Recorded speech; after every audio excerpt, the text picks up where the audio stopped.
Hey Sugar Geeks, Liz here. Today we're going to be making fondant that actually tastes amazing. How?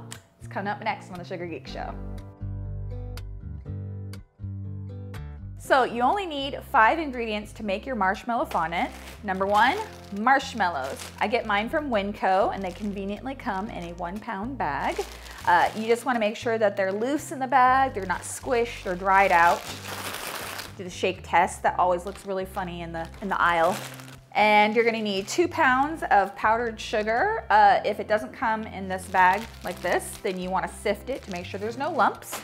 You're gonna need some vegetable shortening, and then some water, and lastly, a chunk of pre-made store-bought fondant. I'll explain more on that one later. Okay, first of all, we need to melt our marshmallows. I'm gonna pour these marshmallows into a big bowl because they do expand when they're melting.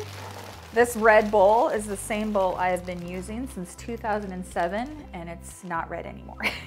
Sometimes people ask me if they can use Jet Puff marshmallows or other brands. Jet Puff doesn't really work for me and it makes my fondant really stiff, but I have a list of other brands of marshmallows that I do know that work that are on the recipe on Sugar Geek Show.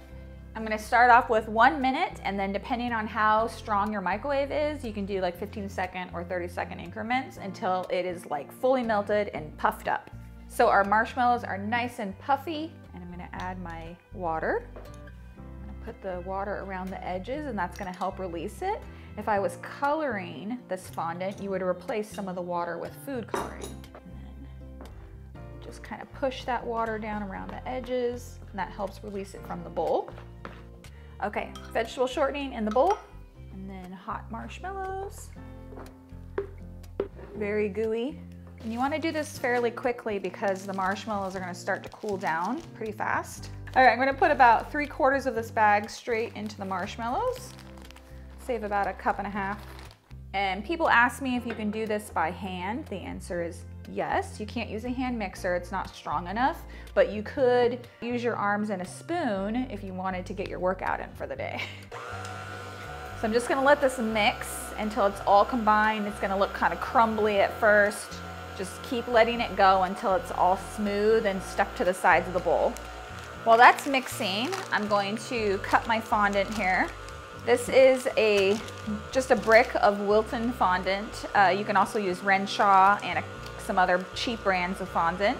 And my recipe says 1.25 pounds of fondant, but I just literally just cut this in half. And we're gonna pop this in the microwave for 40 seconds. So it's nice and warm. Okay, so you can see it's nice and shiny and smooth now. Everything's all together. So I'm going to add just a little bit more sugar, maybe another cup, and that's gonna start making it pull away from the edges. Let that go for maybe like 10 seconds or so. It's starting to pull. It's very soft right now, so this is kind of like kneading in a little bit more sugar. So now I'm gonna put a little bit of vegetable shortening on my hands, and I'm gonna use that to keep things from sticking to me. Pull that off the hook. I'll put my leftover powdered sugar in this other bowl. If you're in a dry climate, you're probably gonna end up adding less powdered sugar. So if you notice that your fondant is really dry, then you can always just add a little bit more water. I'm using a flexible smoother to just scoop that out of the bowl. Get that into the other bowl. And then I'm gonna put some more vegetable shortening on my hands just to keep things from getting sticky. I'm just basically trying to incorporate the sugar into this fondant. So the way that I came up with this recipe is I had this huge order back when I first started cake decorating for like 5 car cakes. And of course, at the time, I didn't realize that that was gonna take me forever. And I was trying to finish this cake like really, really late at night, and I ran out of fondant. So I looked up a recipe for making marshmallow fondant, and when I went to go use it, it like didn't stretch at all. It was oily. It just didn't work, and I was really desperate. So I mixed that marshmallow fondant, this fondant right here, with my leftover store-bought fondant. That's stuck to my plate. And this store-bought fondant doesn't taste, you know, as good as the marshmallow fondant, but it has glycerin in it and it has an incredible amount of stretch. So we're gonna take this store-bought fondant, combine it with the delicious marshmallow fondant, and it's gonna make an amazing fondant that tastes really good, has good workability, and is actually pretty inexpensive to make. I buy my fondant from Michael's using that 50% off coupon that they send you all the time. And I buy the 5-pound box, which has 2 packages of fondant inside of it that are both 2.5 pounds. So that's how I end up with the measurement of 1¼ pounds of store-bought fondant, because you just cut one of those packages in half. See, I have a little bit of powdered sugar left. That's totally okay. You don't have to use every bit of it. I feel like this is not sticky, so it's good to go. And now we're gonna start pulling like taffy. So this is not quite done yet.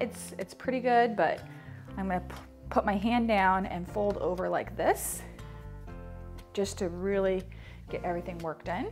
So I'm doing this on the table now, and by finishing it mostly in the bowl, you end up not getting your hands too dirty or your kitchen too dirty.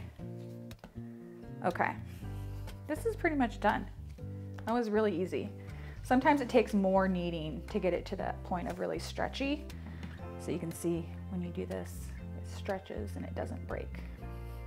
So I know it's ready.